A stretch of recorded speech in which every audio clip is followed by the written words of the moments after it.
रपंजल, राजकुमारियों की सभा। एक बार जब सर्दी के मौसम में पत्ते पेड़ों से गिर गए, सबसे शक्तिशाली और शातिर चुड़ैलें एक साथ आईं। कैमिला, जीनिया, हेला और वेगा। और मैं क्या हूँ, मुझे मत भूलो। और उनका शातिर उल्लू। उनका लक्ष्य था दुनिया में हर दयालु राजकुमारी को हराकर बुराई और क्रूरता के साथ शासन करना। एक खूबसूरत दिन रपंजल महल के बागीचे में तरबूजों की तस्वीर बना रही थी। वे तरबूज कितने अच्छे लगते हैं, है ना क्लैप्सी? मैं शर्त लगाती हूँ वे उतने ही स्वादिष्ट भी होंगे।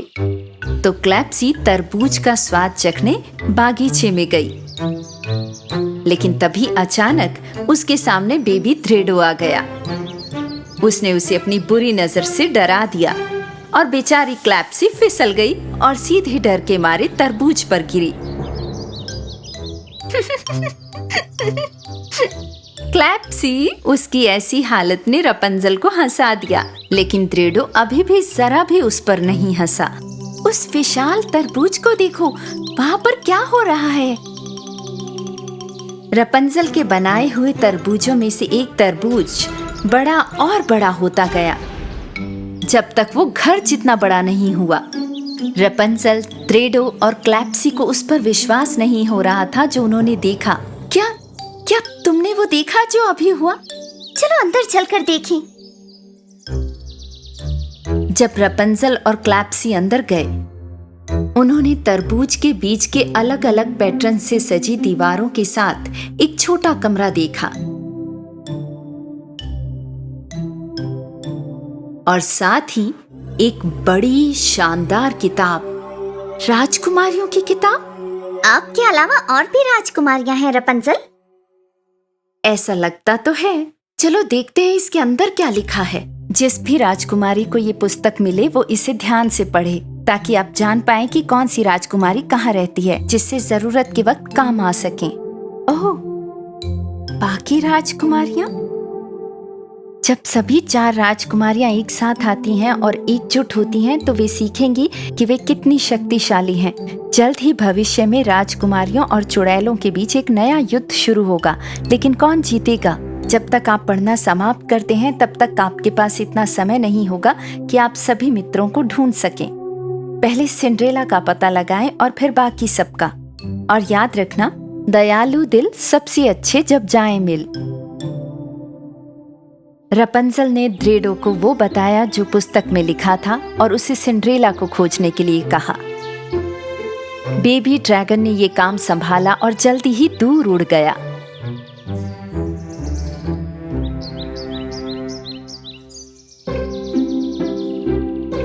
कुछ समय बाद वो मोज़रेला और चेडर नामक 2 चूहों से मिलने के लिए कहीं पहुंचा। उसने उन्हें रपंजल के संदेश के बारे में बताया और ये कि राजकुमारियों को लाइट हाउस के नीचे मिलना था।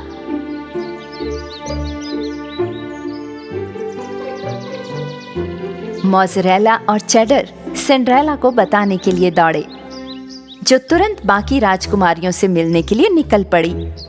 जैसे ही वो जादू के जंगल से गुजरी, उसने फ्रैकल्ड को देखा जो ब्लैकबेरीज चुन रही थी। हे फ्रैकल्ड, स्नो वाइट को बताओ कि हमें लाइट हाउस के नीचे मिलना है। तो फ्रैकल्ड स्नो वाइट को बताने के लिए तुरंत चली गई। और जब स्नो वाइट चली गई, उसने देखा कि सीगल रिंगो उसके ऊपर उड़ रहा है। उसने उसे बुलाया। हे रिंगो, तुम्हें मरमेड आर्या को बताना है सभी राजकुमारियों को लाइट हाउस के नीचे मिलना है। तो सीगल रिंगो ने जो सुना था वो बताने के लिए उड़कर समुद्र तट पर बने महल में जलपरी के पास पहुंचा। लेकिन जलपरी महल में नहीं थी, इसलिए रिंगो घाट पर खड़ा होकर सीटी बजाने लगा। डॉल्फी, जिसने रिंगो की सीटी सुनी, लहरों के बीच में से दिखाई दी। रिंगो ने डॉल्फी को सीधे नन्ही जलपरी के पास जाकर उसे स्नो वाइट की खबर देने के लिए कहा। तब पानी के नीचे के राज्य में जाने के लिए डॉल्फिन ने पानी में छलांग लगाई और आर्या से कहा कि उसने क्या सुना है। जैसे ही आर्या को उसकी बात समझ में आई कि क्या चल रहा है, वो जल्दी से समुद्र की सतह पर लाइट हाउस की तरफ तैर गई। जब जलपरी पहुंची तो उसकी मछली की पूंछ मानव पैरों में बदल गई और वो जल्दी से उस स्थान पर पहुंच गई जहां राजकुमारियां इकट्ठी हुई थीं। हाय, मैं जलपरी आर्या हूँ। तो आप जरूर बाकी राजकुमारियां हो। आर्या, स्वागत है। मैं रपंजल हूँ। मैं स्नो वाइट हूँ और मेरा नाम सिंड्रेला है। देखो, अब हम सब एक साथ हैं। उन्होंने तब तक बातें की जब तक सूरज ने चंद्रमा की जगह नहीं ले ली और एक दूसरे को अपनी कहानियां सुनाई। रात के अंत में जब समुद्र में लाइट हाउस रोशन हुआ, राजकुमारियां अपनी महाशक्तियों की खोज के लिए जंगल में चली गईं। ये दुनिया भर में बुराई फैलाने वाली चुड़ैलों को शक्ति दिखाने का समय है। सही कहा, हमें तैयार रहना चाहिए। सिंड्रेला ने बाकी राजकुमारियों को जानवरों के साथ बातें करने की अपनी योग्यता के बारे में बताया।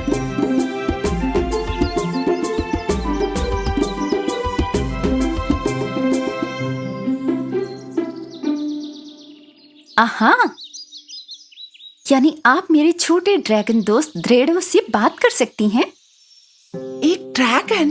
कमाल है। कितना मजेदार है। तभी ड्रेडो सामने आया। हेलो ड्रेडो। क्या आप मेरी भाषा बोल सकती हैं? हाँ, तुमसे मिलकर खुशी हुई। वाह, तुम सच में जानवरों से बात करती हो। तो आपकी सुपर पावर क्या है जलपरी आर्या? मैं आपको यहाँ से हर चीज दिखा सकती हूँ।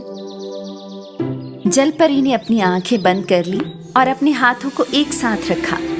अपने चारों ओर बिखरी रोशनी के साथ उसने सभी राजकुमारियों को हवा में उठा लिया। राजकुमारियां इस शक्ति से बहुत प्रभावित हुईं। आर्या ने उन्हें फिर उतार दिया, लेकिन सिंड्रेला ने अपना संतुलन खो दिया और उसके टखने में चोट लग गई। मेरा टखना, मेरे टखने में दर्द हो रहा है। स्नो वाइट ने अपने दोनों हाथों से सिंड्रेला के टखने को छुआ और अपने हाथों के बीच की गर्मी के साथ, ये शानदार है स्नो वाइट। मेरा टखना ठीक हो गया, मैं खड़ी हो सकती हूँ। और ये मेरी सुपर पावर है। अपने हाथों से मैं घावों को ठीक कर सकती हूँ। आखिर में रपंजल ने अपने बालों से कुछ जादुई शब्द फुसफुसाए और उन्हें आकाश तक उठा दिया। उसके सुनहरे चमकदार बाल 4 भागों में बंट गए।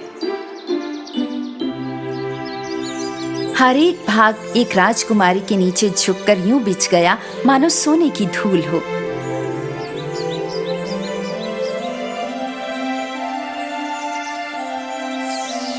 फिर सभी हिस्से फिर से एक हो गए और एक पुल का निर्माण किया जिसे राजकुमारियां पार कर सकती थीं। मेरी सुपर पावर ये है कि मेरे बालों पर मेरा नियंत्रण है। वाह, ये तो बहुत अच्छा है। स्नो वाइट, जलपरी आर्या, सिंड्रेला और रपंजल को लगा कि उनकी शक्तियां मिलकर दुष्ट चुड़ैलों को हरा सकती हैं। तो एक तरफ 4 अच्छे दिल वाली राजकुमारियां थीं और दूसरी तरफ 4 दुष्ट चुड़ैलें एक साथ खड़ी थीं। और मैं अब भी यहीं खड़ा हूँ। और एक शैतान उल्लू। लेकिन याद रखना उल्लू, परियों की कहानियों में अच्छाई हमेशा बुराई पर विजय प्राप्त करती है।